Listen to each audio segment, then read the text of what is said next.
Georgia Democrats are suing the state election board there over new rules they claim could be used by county officials to block the certification of an election. The state and national Democratic parties allege these rules could create post-election chaos and that the board is exceeding its legal authority by adopting them. But pro-Trump Republicans say the rules reinforce a county election board's existing duty to thoroughly examine election results. David Becker is with us here now, CBS News election law contributor and executive director of the Center for Election Innovation and Research. As best as we can, let's try to explain these rules. David, you take first crack at it. Sure. Well, first we have to understand what certification is. It's just the non-discretionary ministerial act of giving legal effect to an election. So the best analogy I can come up with is it's kind of like a professional golfer at the end of the round. He has to sign his golf card and say, this is what my round is. That's what gives his round effect, but it's not an opportunity for him to say, actually, I got a birdie on hole 13. Can you give that birdie to me now? There's another path for that. In elections, if you have a reason to believe that there was a problem, there is a legal challenge process. Something you go to court for, right, and you bring it through the judicial system. You bring evidence, you subject it to scrutiny and cross-examination, a court hears it, and over time, as that's presented, the court will rule one way or another. But it requires evidence. It is not a time for political appointees, as here in Georgia, for political appointees to consider whether or not they like the results. It is not the duty of members of the Georgia State Board of Elections to do an analysis of whether the election was run well. It is their duty under Georgia law to certify the election. And under Georgia law, what then occurs is if someone wants to challenge an election, that certification happens first. And then they go to court and say, I don't actually like what happened in this election, and I have evidence to prove it. And what the Democrats say in their lawsuit challenging this is that it invites chaos into the system. Let's assume for a moment one county challenges something before certification. How does one county challenging one thing invite chaos that's worth anything? Well, think of the state as a puzzle, and Georgia is a puzzle with 159 counties, 159 pieces.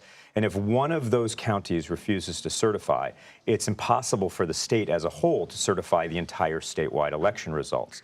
And the state is required by law to do that, as are the counties prior to that. So if a county decided to hold up certification for whatever reason, and we've seen this in some other states, it could prevent the state from meeting its deadlines both under the state law and federal law, because for the presidency, they need to certify and what's called ascertain their electors before December 11th. That's when the ascertainment has to be reported to Washington, D.C., and then the electors have to meet on December 17th. So it could be ticking. Yeah, the clock's ticking, and that clock cannot be stopped. The Supreme Court has made that clear. So it might be the intent of the losing candidate to try to slow down or stop that in order to muck up the works and prevent it.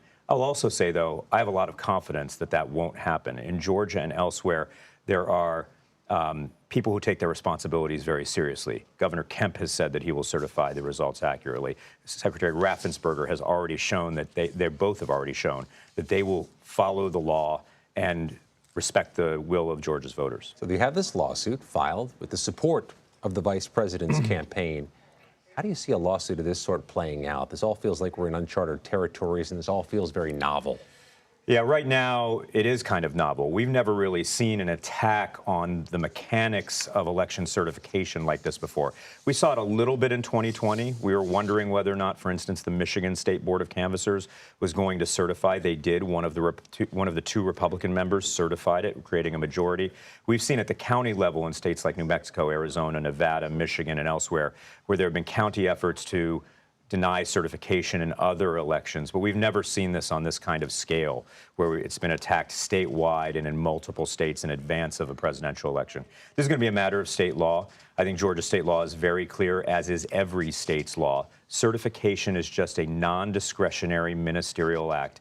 Those who are appointed to certify have a duty under their oaths to certify. So the Georgia courts will rule on that, and we'll see what happens. The interesting thing here is this Republican-dominated board of Trump allies. This is a fairly recent development in Georgia. This is prior to around May or June. The state board is actually getting along quite well with both Republicans and Democrats. There are some recent appointees that have changed that. And what they may be doing is opening up the door, ironically, to Democratic board members challenging a result if Trump happens to win in Georgia.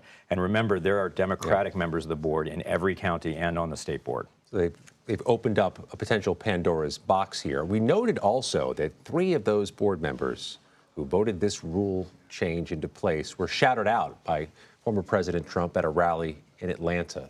So let's put Georgia aside for a moment. Are there other states where certification is either at risk or somebody's trying to make a move on getting more into certification than there should be?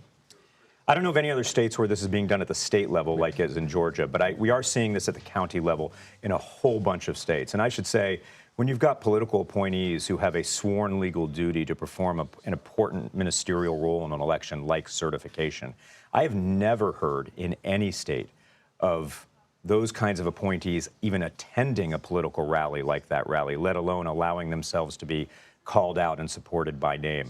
It really calls into question what's happening here, whether there's something unusual going on in Georgia. Prior to this new alignment on the Georgia State Board of Elections, just as recently as May and April, this kind of effort was proposed and it was rejected. 4 of the members rejected it and 1 abstained. So there wasn't even a single member who supported it. It was only upon a change in personnel, these same personnel who were called out at this rally, that we saw this rule change come about that might potentially erode the guardrails around democracy. Certainly not the last we've heard of it. It's going to be a drumbeat we hear about between now and November 5th. CBS News election law expert David Becker, as always, thank you. Thank you, Scott.